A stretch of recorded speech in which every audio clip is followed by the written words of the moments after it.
Chapter 1 August 24, AD 79, 1 p.m. The city of Pompeii, the Roman Empire. Within hours, thousands of people would be dead. The entire city of Pompeii would vanish under more than 30 feet of fiery ash and stone. But first, it was a bright, sunny summer day. Shops bustled, kids played ball in a grassy field, gladiators readied for a bloody match. Nobody yet knew that the mountain Vesuvius, which loomed over the city, was actually a deadly volcano. The mountain had been silent for centuries, a giant green triangle covered with farms and meadows and forests. It was impossible to imagine what lurked under the ground: rivers of boiling magma, swirls of poisonous gases. At any moment, the mountain would erupt with devastating fury. 11-year-old Marcus was with his father, Tata. They shouldn't have been anywhere near Pompeii. They were escaped slaves running for their lives from evil men. But then, boom, boom! With two shattering explosions, Vesuvius erupted. Thousands of pairs of eyes turned toward the mountain, staring in shock and terror. Black, billowing smoke and ash gushed out of the mountain's gaping mouth. Vesuvius roared like a furious beast, breathing smoke and flames into the sky, and then came an even bigger cloud, shooting out billions of hot, jagged rocks that rained down on Pompeii, filling fountains, crushing roofs, and pounding down on people as they tried to flee, screaming in panic. "The gods are punishing us! The world is ending!" Marcus and Tata knew they had to escape.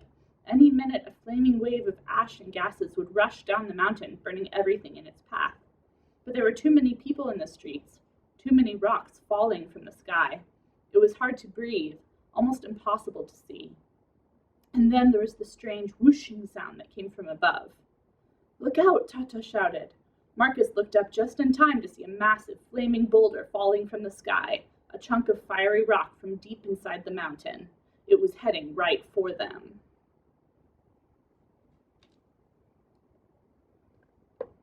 All right, now I'm going to read you the first 3 chapters from What Was Pompeii by Jim O'Connor.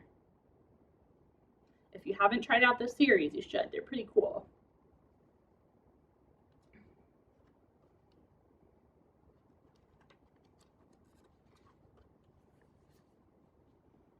What was Pompeii? On the morning of August 24, 79 AD, the people in the town of Pompeii went about their normal routines.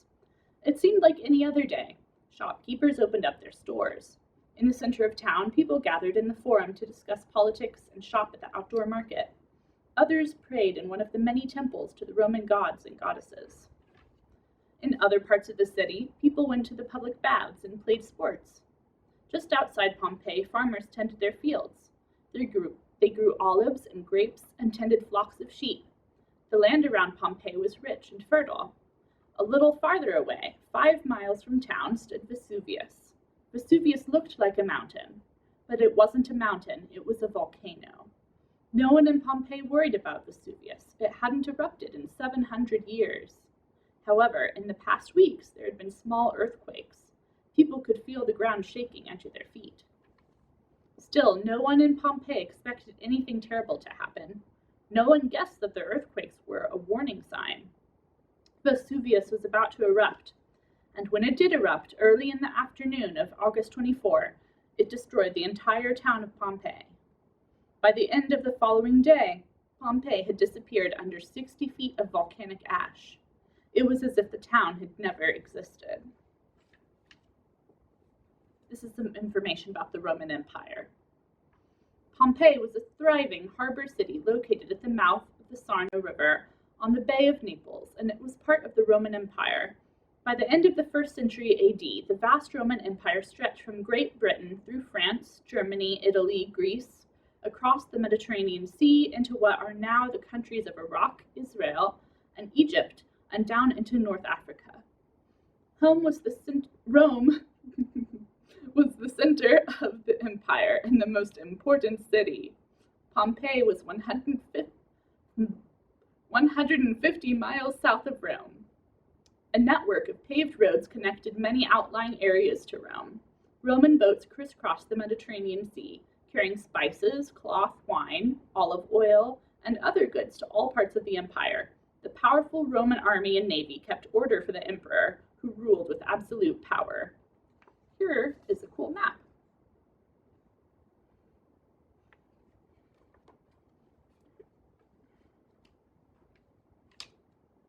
Chapter 1, Eyewitness. On that terrible day in 79 AD, a young man watched Vesuvius erupting. He was called Pliny the Younger. His uncle was known as Pliny the Elder. Pliny was a safe distance away in a town just across the Bay of Naples from Pompeii. In a couple letters written many years ago, he described everything that he saw. What Pliny wrote is the only eyewitness account of the destruction of Pompeii.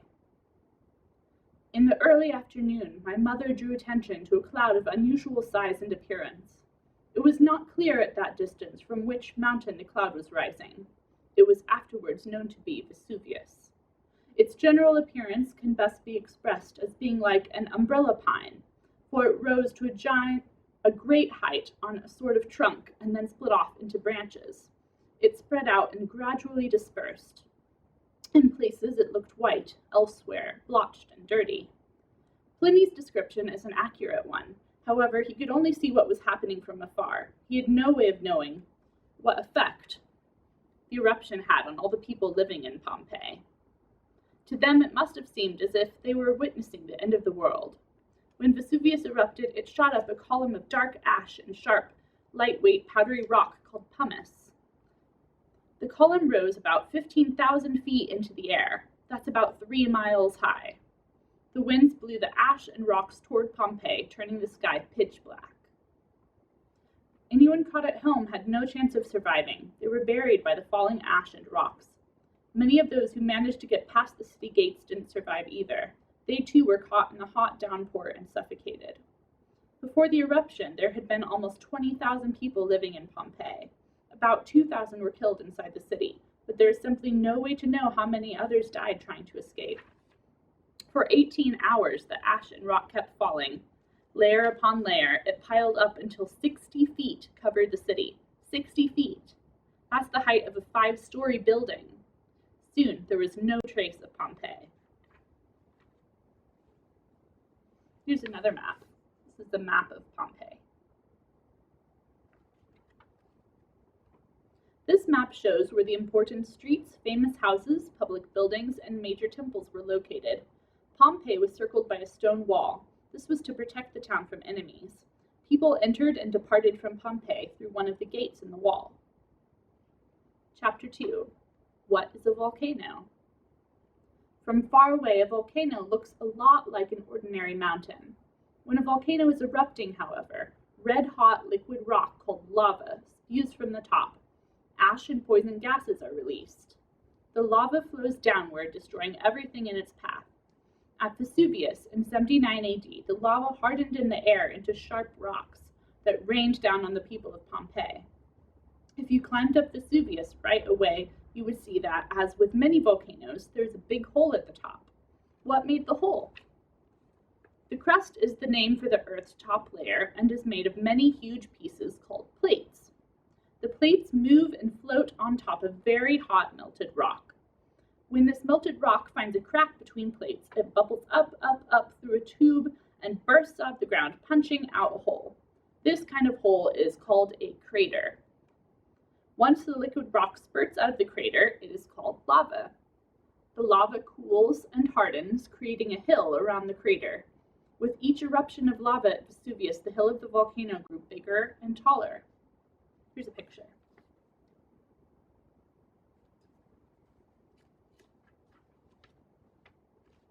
There are 3 kinds of volcanoes. Active volcanoes erupt regularly. Kilauea in Hawaii has been erupting for the last 30 years. Mauna Loa, also in Hawaii, is the largest volcano, taller even than Mount Everest. There are about 1,500 potentially active volcanoes on the Earth. Some are underwater in oceans. Dormant volcanoes are the ones that have not erupted in the last 10,000 years. Dormant means sleeping. However, scientists can still detect some activity inside them, which means they might erupt again at some point. Yellowstone in Wyoming is a dormant volcano. A Extinct volcanoes are no longer active, and scientists think it is very unlikely that they will ever erupt again. Edinburgh Castle in Scotland sits on top of an extinct volcano. The eruption of Vesuvius was very destructive, killing at least 2,000 people, but other eruptions have been much more deadly.